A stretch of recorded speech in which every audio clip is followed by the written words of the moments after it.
Noite, pessoal, está nos assistindo, amigos queridos, né, que a gente traz, né, bem pertinho do coração, bem dentro do coração e pertinho de nós, claro. São os amigos de muito tempo, né? Amigos de jornada bezerrística, são amigos da nossa casa que ainda permanecem conosco nessa empreitada, nessa luta, né, que a gente empreende a cada dia para manter acesa a chama da doutrina do Cristo. Uma luta realmente árdua, né? No mundo de tantas necessidades materiais, né? De tanta busca pelo aquilo que é material, está muito difícil a gente manter as necessidades, a busca pelas necessidades espirituais, né? Mas a gente tem conseguido devagar, a passos curtos, numa marcha mais lenta, mas a gente tem conseguido, né, levar a mensagem do Cristo a todos os corações aflitos.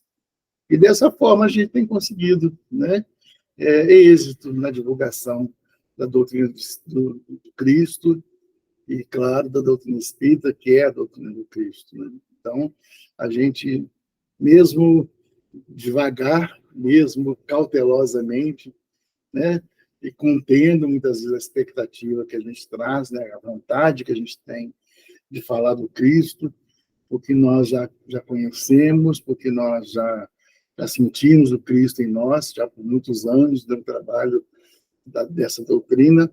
Então, a gente já sentiu o Cristo, a gente já sabe quem é o Cristo, e a gente sabe que o remédio justo, né, foi ele quem nos ensinou. Então, é exatamente disso que a gente vai falar, né? Somos pessoas que sofrem, vivemos num planeta de provas e expiações, e se vivemos um planeta de provas e expiações, não é um planeta de paz, de tranquilidade, de benesses, né, de tranquilidade. É um planeta que ainda está presente as dores, né? E também o remédio, para que a gente elimine as dores ou para que a gente diminua a intensidade do sofrimento. Então, é nesse planeta que nós vivemos por necessidade e até mesmo por necessidade assim de evolução, né? É uma necessidade porque nós precisamos estar junto com as situações que nós causamos no passado, mas também precisamos estar junto com outros que, da mesma forma, estão espiando ou estão também lutando, né, contra ou a favor de determinados objetivos, né? Então, estamos todos juntos, né? Todos passando pelo mesmo processo evolutivo, todos passando pelo roteiro das provas e das expiações difíceis. Então, falar de doutrina, falar de provas e expiações não é muito agradável, né? Porque a gente fala de sofrimento, a gente fala de lágrimas, a gente fala de dores, a gente fala de separação, mas também é importante que a gente fale do justo remédio, que também é divulgado pela doutrina, ele é trazido pela doutrina. Então, não é só dores, não é só enfermidades, mas também existe remédio. Então, não há motivo para que a gente fique desesperado.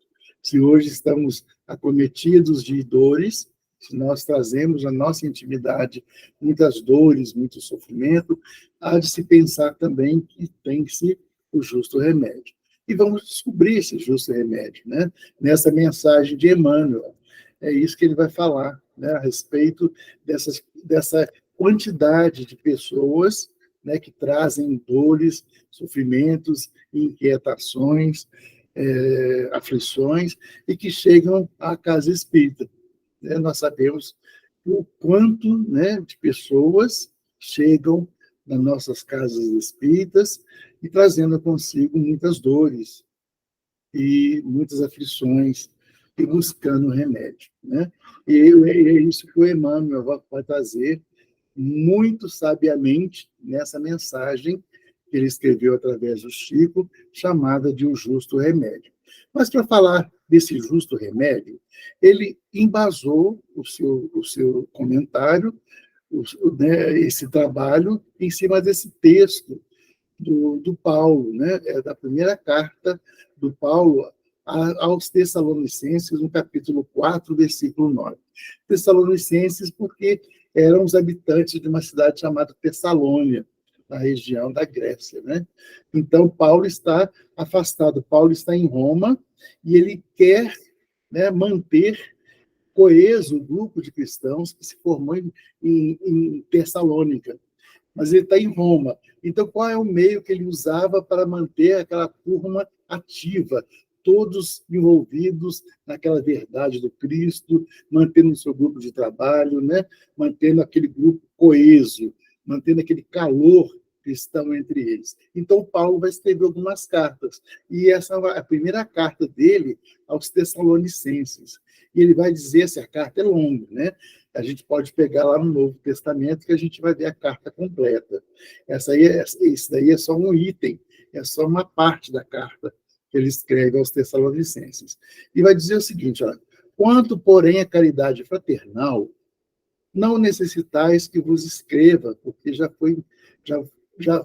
vós mesmos estáis instruídos por Deus, que vos ameis uns aos outros. Olha, meus amigos, vamos começar a refletir sobre. Ele está mandando uma carta, e lá na carta ele está falando sobre tudo, sobre o cuidado que a pessoa tem que ter com a crença, ou o cuidado que se tem que ter para não entrar, né, em desajustes emocional, o cuidado que se deve ter para que não seja infiltrado naquele grupo, né, de cristãos, coisas que não são, né, compatíveis com os ensinamentos do Cristo, para que eles fiquem vigilantes, a questão do sexo, a questão dos abusos. Então, ele está mandando uma carta orientando aquele grupo para que aquele grupo não se perca, para que ele mantenha aquecido nas verdades do Cristo, né? É isso que ele quer fazer. Então, essa carta ela vai falando sobre várias coisas. E uma delas é sobre a caridade fraternal. Então, veja, que lá na carta ele vai chamar a atenção sobre a questão da vigilância, a questão da obediência às leis de Deus, a questão do cuidado que você tem que ter para manter vivos os ensinamentos do Cristo, e uma série de outras situações. Mas ele não fala nada sobre fraternidade, sobre caridade. Ele não comenta nada sobre a caridade, porque ele já acredita que a caridade fraternal não precisa mais ser falada entre aquele grupo, porque eles já conhecem o mandamento de Cristo, né? Eles já receberam o mandamento que é amar a Deus sobre todas as coisas, eu posso a ti mesmo. Então, ele não vai falar sobre, ele vai se restringir a falar sobre a caridade, porque ele acha que aquele grupo não precisa mais, porque eles já estão instruídos por Deus que ameis uns aos outros. Né? É interessante isso, o quanto ele acreditava naquele grupo, né? Mesmo sabendo que aquele grupo estava exposto a certos perigos, a certos vícios e a certas vicissitudes, como seres humanos que eram, né, àquela época, mas ele tem certeza absoluta que uma coisa não estava faltando naquele grupo. Qual? A caridade fraternal. Então, veja que ele fala de duas coisas importantíssimas na doutrina do Cristo. Primeiro, a caridade, né, que é uma expressão de amor, né, a caridade é uma expressão de amor. O exercício da caridade significa amor em ação, é você fazer ao outro aquilo que você gostaria que o outro fizesse com você, e ainda acrescenta um pouco mais, a caridade fraternal, que a gente entende que você vai fazer tudo aquilo que você acha importante que o outro faça para você, de uma forma, né, fraternal, como fosse um irmão fazendo para o outro.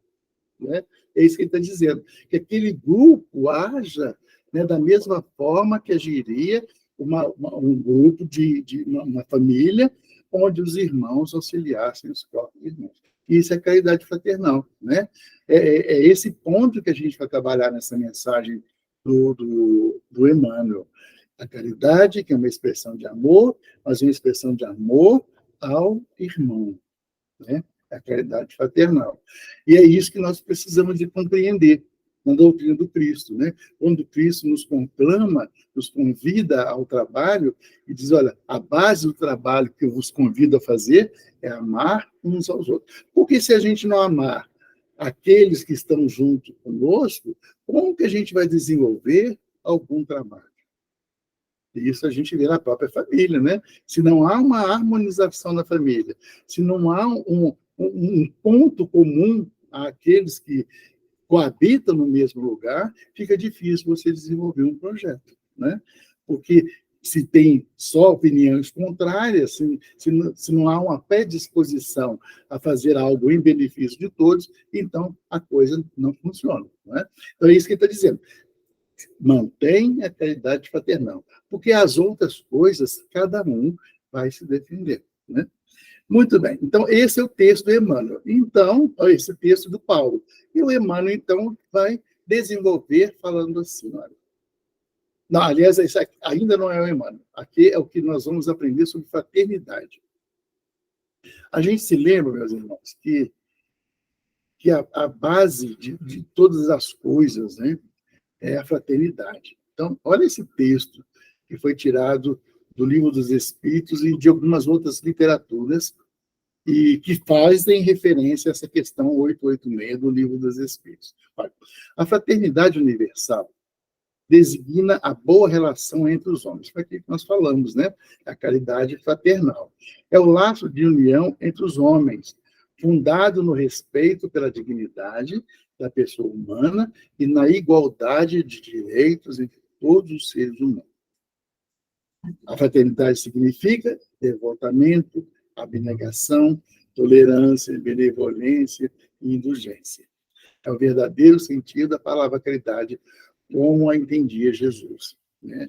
E aí a referência ao Livro dos Espíritos, a questão 886, e lá no livro, Allan Kardec pergunta para os Espíritos qual era o verdadeiro sentido da palavra caridade, né? Como Jesus a entendia.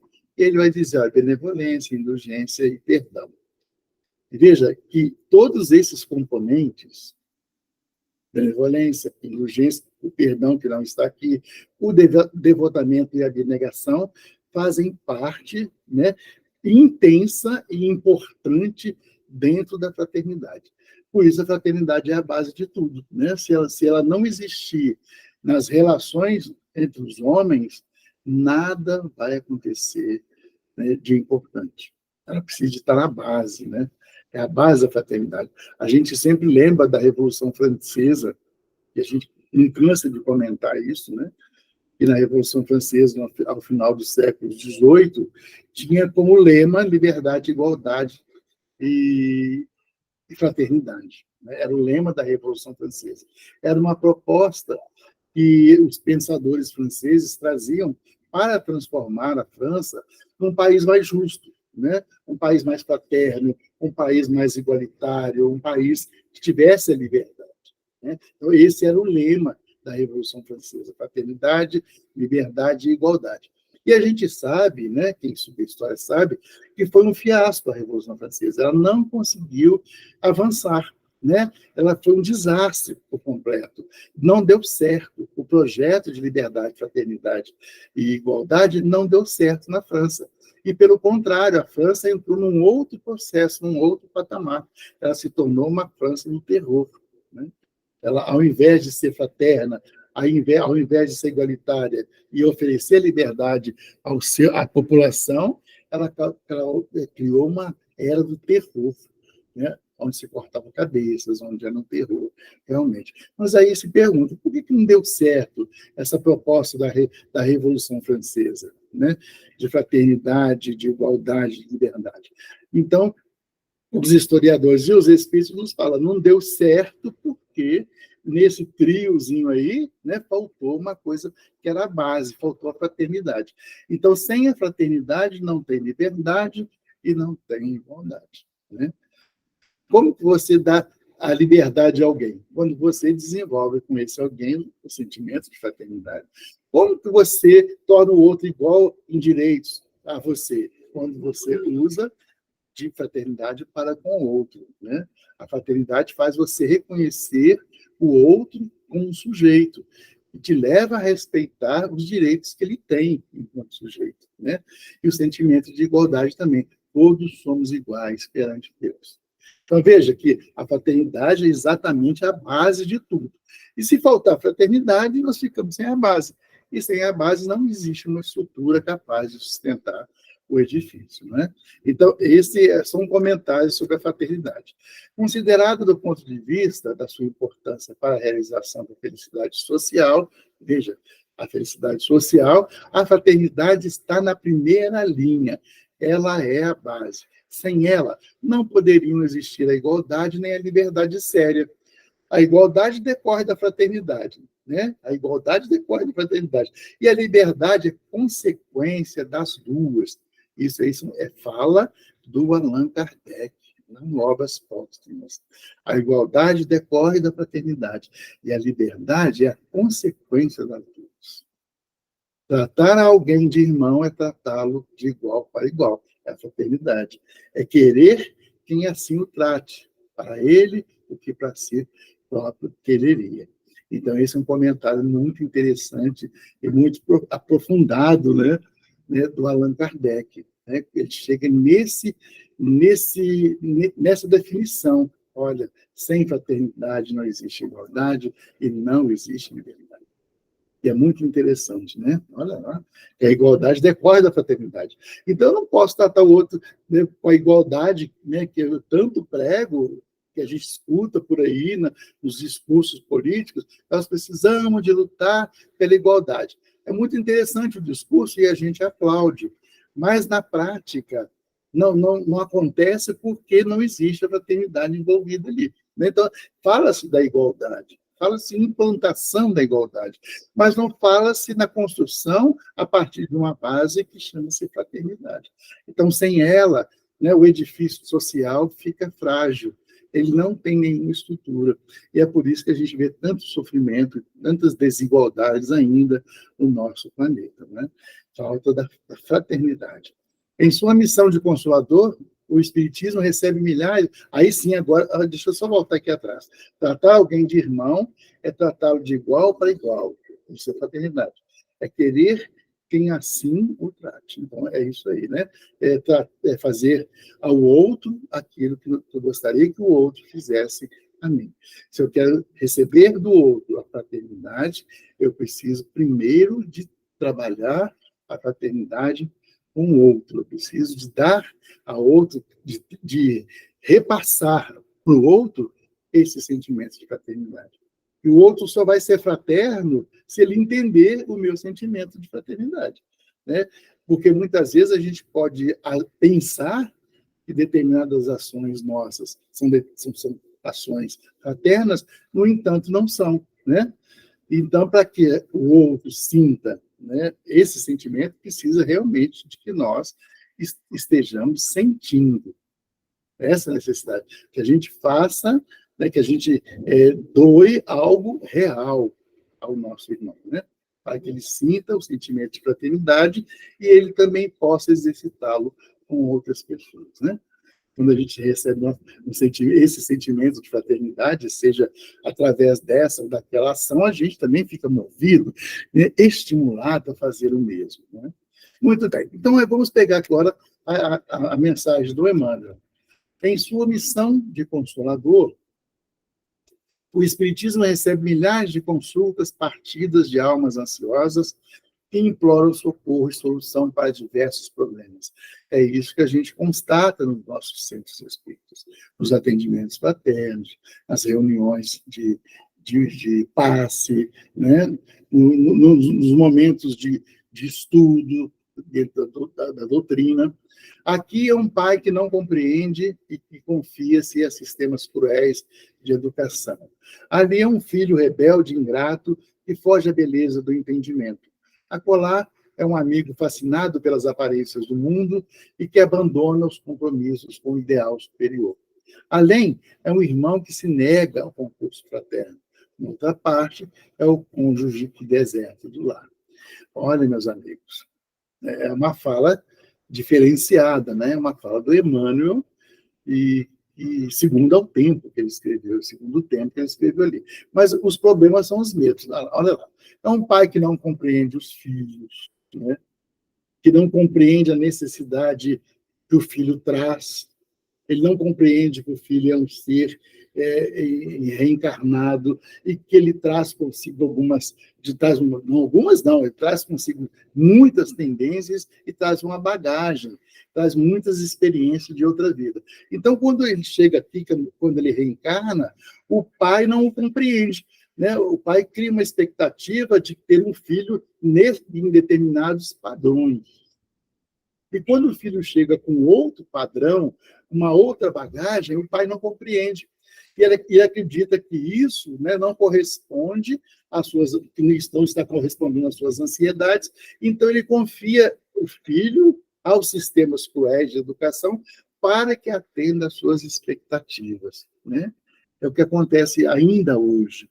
Você acredita que o processo educativo, o sistema de educação vigente no nosso país, né, vamos dizer assim, é capaz de mudar, né, a estrutura psicológica e emocional dos filhos que nós recebemos em casa. E não é assim que funciona, não é? Há de se ter a compreensão de que nossos filhos são espíritos que retornam e trazem consigo uma bagagem enorme, né? Graças às experiências que ele vivenciou em muitas, em milhares de reencarnações. Então, ele é um ser único. Pode ser que aquilo que ele traz não agrade, né? Que não corresponda às nossas expectativas, mas ali está um ser real que necessita de compreensão. Então, veja que já só nesse item a gente comprova ainda a falta de fraternidade, né? Ao invés do pai compreender o filho como ele é, real, ele não compreende em função de não atender, muitas vezes, às suas expectativas. E isso significa não usar de fraternidade para aquela criatura que retorna, né? Ali é um filho rebelde ingrato. Ele é rebelde ingrato por quê? Há de se ter uma razão. Se não é, né, uma bagagem reencarnatória, há de se ter uma razão. Então, ficamos muito assim, com medo, né? Ficamos decepcionados muitas vezes, né? Mas isso é a expectativa que nós criamos, né? Eu não criei meu filho para ser rebelde, eu não criei meu filho para ser ingrato. Mas ali está um espírito, né, em reencarnação. A gente não consegue saber qual foi a nossa relação, né, em outras oportunidades. A gente não consegue imaginar que a gente teve com ele já algumas experiências lá atrás, né, em outras oportunidades reencarnatórias, e que nessas oportunidades desenvolvemos ali né, essas questões, né, de não aceitação, ou de perseguição, ou de traição, né, e que machucou aquele nosso companheiro e agora ele retorna trazendo as marcas daquilo que ele sofreu, né, como fruto daquilo que nós doamos a ele, né? Muitas vezes traz consigo as marcas que nós mesmos colocamos neles em outras oportunidades reencarnatórias, né? Muitas vezes ele é ingrato porque ele não aprendeu a gratidão. E se não aprendeu a gratidão nessa vida, certamente ele não aprendeu na outra. Então, há de se fazer uma análise. Por que meu filho é rebelde? É porque eu não aceito como é? É porque eu não sei compreender, né, o ser que está ali, eu não compreendo o ser que está ali. Por que ele é rebelde? Ou ele já nasceu assim, ou ele traz essa rebeldia de uma outra vida, graças a experiências danosas que ele experimentou em outra vida, né? E é ingrato por quê? Porque muitas vezes ele é ingrato porque ele também não aprendeu a ser grato, né?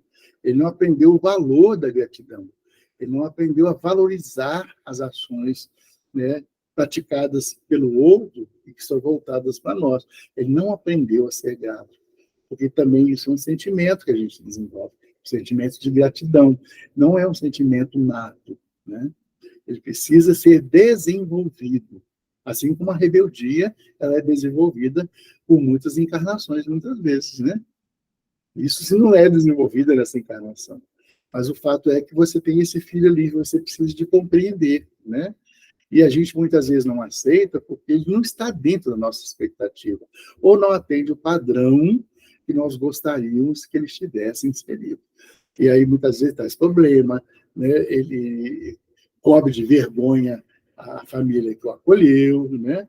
São coisas assim. E lá um amigo fascinado pelas aparências do mundo e que abandona os compromissos com o ideal superior. São pessoas que, como nós, já conheceram Cristo, já aceitaram Cristo, seja nessa, na nossa religião espírita, seja em outras religiões, ele já aceitou Cristo, ele já compreendeu os ensinamentos do Cristo, mas, de alguma forma, ou dado alguma circunstância, ou movido pela fascinação pelas coisas do mundo, ele abandona os conhecimentos, ele abandona tudo aquilo que ele construiu, né, com o Cristo e vai buscar uma outra opção na vida. Então, muitas vezes é assim, né? Eles ficam fascinados. Então, a gente percebe aquela pessoa saindo num caminho reto que podia trazer uma prosperidade, não só material, mas uma prosperidade espiritual, um crescimento espiritual, e a gente vê aquelas criaturas enveredando por caminhos que muitas vezes não têm volta, né? São caminhos terríveis, são verdadeiros precipícios que realmente não têm volta. E a gente vê, e por isso a gente sofre também, né? Quando a gente vê as pessoas queridas, né? Não só os familiares, ou aqueles que estão mais próximos, as pessoas queridas, amigos, companheiros de jornada, né? Se desinteressando pelo programa que nós abraçamos, né? Pelo programa do Cristo. Além, é um irmão que se nega com o concurso fraterno, é aquela pessoa egoísta, né? Não tem nada fraterno, né? É só uma questão de egoísmo, de pensar em si mesmo, de orgulho, de vaidade. E, na outra parte, é o marido ou a esposa que deserta do lar, né? Destruindo aquele núcleo familiar e, muitas vezes, ou quase sempre, trazendo sofrimento àqueles que fazem parte desse núcleo, né? O abandono da mãe ou do pai, mas que às vezes tem ainda pessoas envolvidas, né? Como filhos, por exemplo. Então não é tão fácil uma separação, né? Existem fatores totalmente degenerativos nessa ação, porque aqueles que estão dentro desse contexto, né, dessa separação, seja ela de uma forma ou de outra, né, com concordância ou não, mas tem sempre pessoas que destroem. Um lar destruído é sempre lugar de sofrimento. Então, é isso, né? São essas questões que a gente vai observando na nossa doutrina espírita. São as pessoas que chegam e trazem. É claro que se fôssemos elencar a quantidade de problemas que a gente tem vivenciado nesses anos todos de espiritismo, né, nós ficaríamos aqui a noite toda e a semana toda escrevendo a quantidade de problemas que nós já, né, vivenciamos com outras pessoas ou que nós ficamos sabendo através dos atendimentos com outras pessoas. Então, são milhares de problemas, são situações, às vezes, impensáveis, né?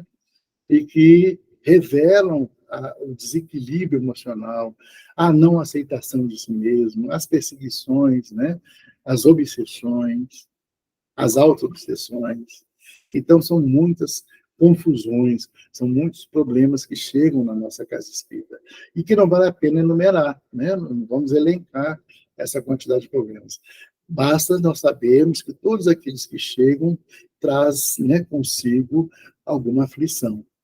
E não importa qual é o tipo de aflição, ou foi causada por quê ou por quem, mas eles buscam um remédio. E nós, na doutrina, precisamos de oferecer esse remédio, que, na verdade, é o remédio que Jesus oferece, né? E que nós recebemos e repassamos em nome do nosso médico maior, que é Jesus, né? Então, é isso que ele está dizendo. Existem milhares de problemas e nós sabemos disso. Cada um de nós que está aqui agora nessa sala sabe bem disso.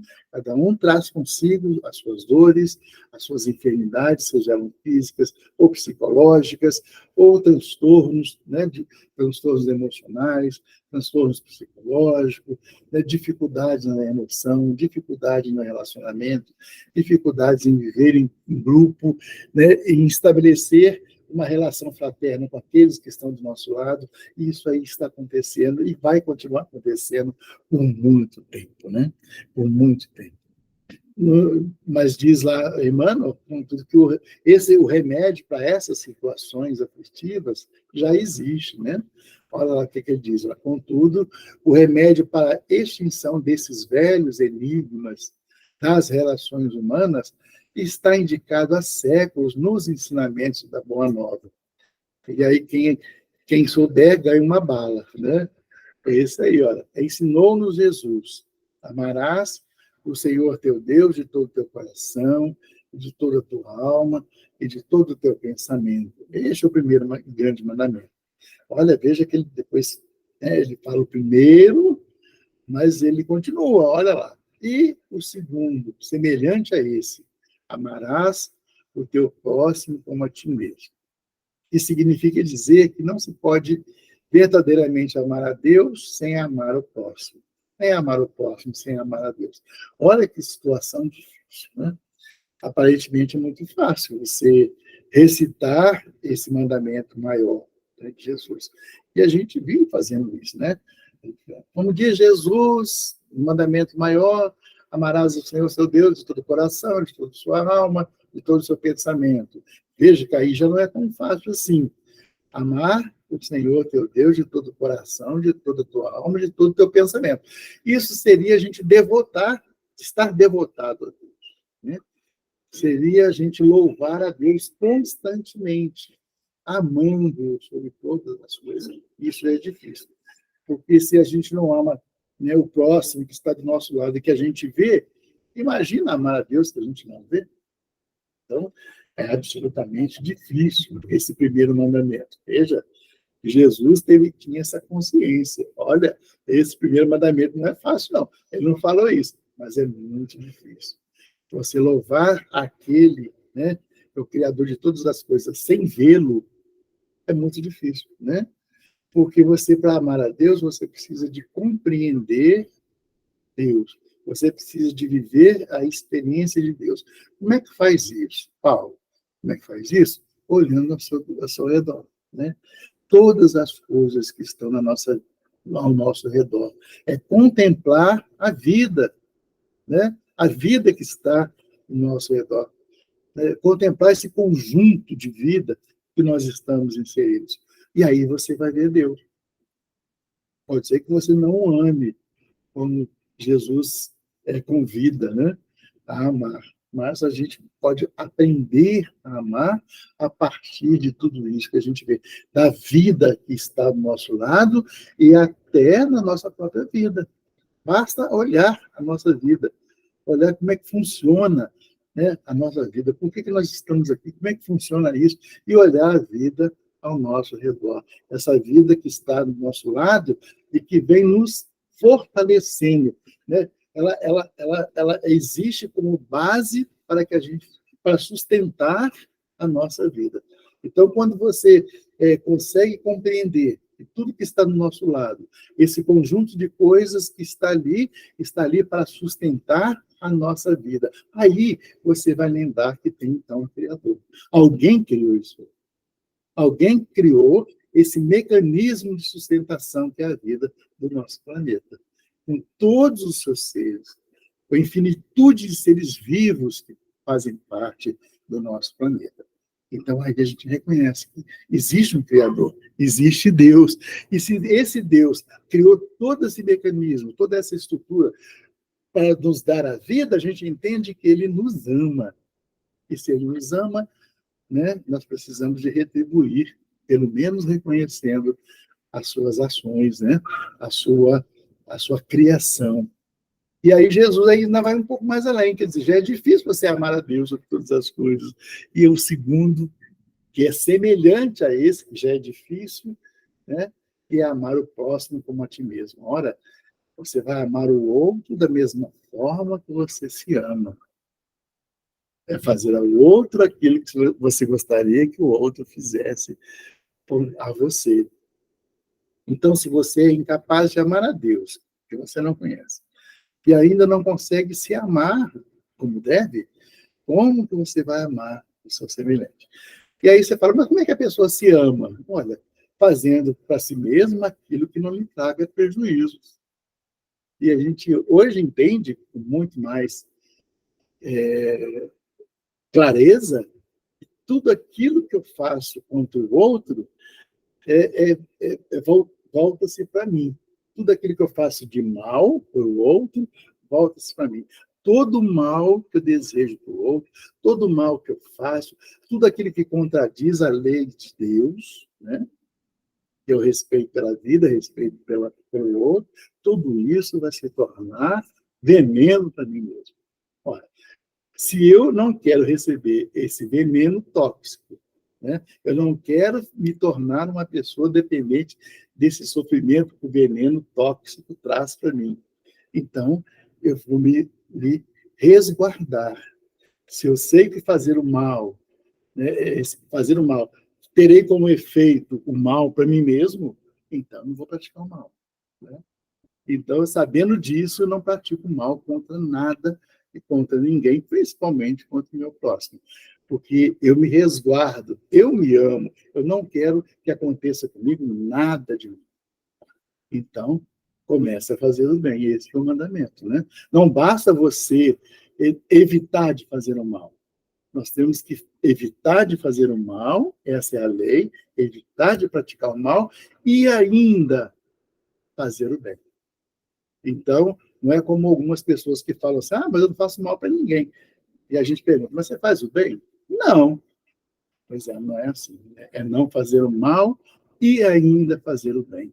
É o que significa dizer, então, está dizendo aí embaixo, né? Significa dizer que não se pode amar a Deus se você não amar o próximo. Então, é isso, né? É muito complexo essa questão da amar a Deus sobre todas as coisas, o próximo como a ti mesmo. Não basta recitar, nós precisamos de estudar esse texto, né, esse mandamento maior, e entender, né, compreender a parte que nos cabe dentro disso aí. Não é achar que o outro é que tem que amar a Deus, nem que tem que me amar, não. Eu estou nesse processo, eu tenho que descobrir a parte que me cabe dentro desse projeto, né? Mas ainda hoje, que esperam, entretanto, os companheiros esclarecidos para serem efetivamente irmãos uns dos outros? O que falta para que a gente aprenda a ser irmãos, a exercitar a fraternidade? O que está faltando? Essa é a pergunta. Nós sabemos o que é fraternidade, sabemos o mandamento maior, mas o que está faltando ainda para a gente, né, que já somos esclarecidos, compreender efetivamente o que é amar uns aos outros. Sabemos que o Cristo espera por nós, isso é Bezerra de Menezes dizendo. Sabemos que o Cristo espera por nós, acima de tudo, ao lado de nossos irmãos na terra. Então, é o primeiro passo. Né? O Cristo espera que a gente esteja juntos. Nós não podemos nos isolar. Né? Então, se nós estamos juntos, aí continua aqui o texto. Se nós vivemos em grupo, onde surgem dificuldades e provas, ele vai estar lá, né? Ele aí aguardando a nossa intervenção para o concurso fraterno que se faça de prova. Então, o que significa isso? Isso aí é uma ocasião especial. Nós vamos aguardar um momento especial onde tenha essa oportunidade? Não. Isso é em todos os momentos da nossa vida. Em todos os momentos da nossa vida, em todas as situações que nós vivenciamos, né, no mundo que nós estamos vivendo, na comunidade que nós pertencemos, na família a qual nós somos vinculados, Cristo está esperando por nós para resolver essas situações, essas pendengas, né? Muitas vezes, porém, diante do companheiro teimoso, que é aqueles casos que a gente elencou ali atrás, muitas vezes, diante do companheiro teimoso e rude, nós exclamamos desanimados e sem força para agir. Eu já fiz tudo, agora não faço mais. Eu agora não posso mais. Então, é assim que a gente tem enfrentado a nossa vida atualmente, né? A gente vê essas dificuldades, vê essas situações difíceis que se apresentam no nosso dia a dia, E muitas vezes a gente vai se reconhecer naquele processo e fala, já ajudei tanta gente, já ajudei esse fulano a vencer essas dificuldades, já ajudei o ciclano a vencer as dificuldades que lhe eram peculiar, eu já ajudei a sustentar uma casa, eu já ajudei a retirar o sujeito da droga, eu já fiz isso, eu já fiz aquilo. Então, a gente vai elencando nas nossas mentes todas essas ações boas, né, que nós praticamos. E depois, quando a gente constata que nessas ações, né, nós não chegamos aos objetivos que nós imaginávamos, a questão do pai que cria um filho, criando uma expectativa, então, quando não atinge, o que acontece? Nós desanimamos, nós deixamos para lá. Eu já cansei de ajudar, já cansei de orientar, já cansei de dar conselho, já perdi muito tempo na vida ali auxiliando e orientando, eu não quero mais fazer isso. Então, é isso, né? Isso está muito próprio, né? Isso aí existe de uma forma muito contundente ainda entre nós. Eu já fiz tudo e agora não quero mais. Quem que não está passando por isso, né? Quem que não já passou por isso e ainda continua passando no dia a dia, né? Entrego para Deus. Chegou. Só Jesus. E aí nós deixamos para lá. Mas vale a pena essa reflexão que o Emmanuel traz, né? Entretanto, Jesus não age para conosco em semelhantes limitações. Vê, que a gente vive se equivocando, nós já entendemos os ensinamentos do Cristo, já compreendemos que para viver mais feliz e para fazer um planeta melhor, ou um lar mais equilibrado, há necessidade de que a gente ame o nosso próximo como a nós mesmos, que significa que a gente precisa compreender aquele ser que está ali, né?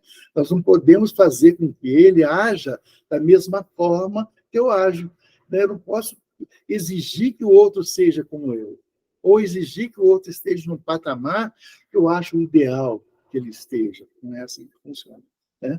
Cada um está no patamar que lhe é peculiar. Ele está no degrau que ele escalou. Então, se ele está abaixo, nós estamos acima dele, vamos estender as mãos e vamos fazer uma forcinha, dar uma forcinha para que ele chegue até o nosso degrau também, até o patamar em que a gente se encontra. Esses são os irmãos infelizes da Terra, né? Que a gente contempla diariamente na nossa vida, nos momentos de vida aqui nesse planeta. Então, o que a gente faz com eles? A gente abandona, fala, já fiz tudo que eu tinha que fazer, isso aí é problema do governo, eu já cansei, né? Já estou cansado, esgotado, já não tenho força e nem condição de ajudar. Será que Jesus faria isso conosco? Quando a gente faz uma análise da nossa vida, das nossas dificuldades, dos nossos equívocos, sabemos que precisamos de mudar nossas atitudes e não mudamos, sabemos que nós temos que desvincular de alguns vícios, de algumas, né, algumas fantasias, e ainda não conseguimos nos desvincular. Será que Jesus desanima da gente? Ah, eu não consigo cumprir os mandamentos da lei de Deus, e por isso Jesus não me olha. Não, não é assim que funciona, né? Ele está sempre nos olhando. Ele sabe das nossas necessidades, como o professor sabe das necessidades do recém-chegado na escola, né? Ele chega ignorante, então ele vai apresentar muitas dificuldades. Ele vai se equivocar milhões de vezes. Jesus nos olha da mesma forma. Ele sabe que nós não vamos conseguir de imediato. Ele sabe que nós vamos falir em determinadas provas, mesmo nós querendo acertar, né? Mesmo querendo acertar, mesmo querendo a vitória, a gente ainda está fadado a erros e a derrotas. Mas Jesus não desanima da gente. Então, não vamos perder a esperança, né? Portanto, diz lá Emmanuel, complementando a mensagem dele, né? Portanto, saibamos caminhar na senda que a vida nos oferece, sob a luz da caridade fraterna, sabendo que Jesus não desanima de nós. Ele não nos julga, ele não nos abandona, ele não nos vira as costas, ele não fica cansado de nós, como nós ficamos cansados daqueles que estão do nosso lado e que não correspondem às nossas expectativas. Ele não se cansa. Então, E ele é o nosso guia, nosso modelo. Então, saibamos entender essa caridade fraterna que Jesus lança sobre nós. Essa caridade fraterna que Jesus nos envolve a cada dia. E se ele é um guia modelo, precisamos fazer a mesma coisa, né? Entendamos que podemos ser mensageiros de luz na vida de nossos irmãos, trabalhando junto ao Cristo Consolador e disposto a intervir positivamente na vida daqueles que procuram amparo. Então, o recado do Emmanuel é muito claro, né? Não é só a gente querer ser melhor, a gente precisa de exercitar essa bondade, né? Eu não conseguirei ser bom se eu não conseguir realizar algo em prol do outro. Eu só vou conseguir desenvolver a bondade, a benevolência e a indulgência e o perdão se eu estiver perto do outro. Não adianta ficar sozinho, né? Não adianta me esquivar e achar que esses problemas que estão aí e que eu faço parte, né? E que eu já vi, que eu faço parte, né? desse contexto aí, que esses problemas não são meus, são sim, né? Aonde a gente está, se existe alguma situação, né, difícil, se a gente está ali, é porque nós podemos resolver. Se assim não fosse, a gente não estaria ali. É como Cristo, né? Ele está aonde há necessidade que ele esteja. Né? E a gente sabe que, no nosso caso, ele tem que estar presente o tempo todo, né? Porque a gente está falhando o tempo todo, a gente está equivocando-se o tempo todo. Mas o importante é saber que aonde eu estiver, esse que é o recado da doutrina espírita, né? E de Jesus.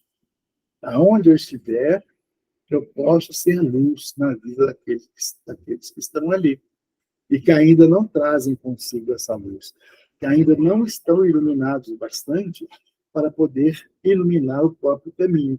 Então, eu posso fazer isso, né? Nós podemos fazer isso. Podemos nos transformar em luz na vida desses que estão do nosso lado.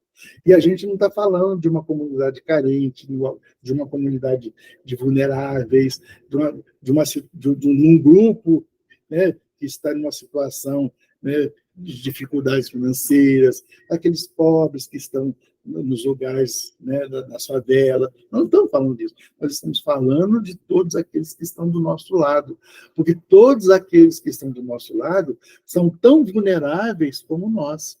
O que a gente precisa de compreender é que tipo de vulnerabilidade aquele sujeito traz. Ele pode não estar precisando de alimento, ele pode não estar precisando de remédio, ele pode não estar precisando de roupas, de vestuário, né? Ele pode não estar precisando de nada que seja material e que eu possa comprar. Talvez a necessidade dele seja de um afago, de um acolhimento, de um carinho, de uma atenção, de um olhar, de um ouvido atento e caridoso, que possa ouvir a súplica do outro e as dificuldades que ele traz. Então, veja, que a gente tem trabalho, muito trabalho, no grupo que nós estamos inseridos, na nossa própria família. Nós temos oportunidades, né, extraordinárias de sermos caridosos e de agirmos como luz no caminho daquelas criaturas. Será que nós estamos fazendo isso? Ou nós colocamos as regras e deixamos para lá? Se não é assim, eu estou fora. Às vezes agimos dessa forma. E não nos apercebemos como luzes naquele contexto aonde ela falta. E muitas vezes ela falta no seio da nossa família. E essa luz é a luz do esclarecimento, é a luz da compreensão, é a luz da tolerância, né? É essa luz que o Cristo nos convida a lançar sobre o outro, né? A espargir no lugar onde a gente está. Então é isso, meus amigos. Essa é a mensagem do Emmanuel. Aí está o remédio, né? Se a gente vê tantas dificuldades ao nosso lado, então o remédio é o amor. É amar o outro como a gente se ama, né? E como a gente gostaria que o outro nos amasse também. Lembrando que esse amor que nós endereçamos ao outro é o mesmo amor que o Cristo constantemente, né, endereça a nós. constantemente. Então, era isso, meus amigos. Que Jesus nos abençoe, nos ampare. E até a próxima, viu?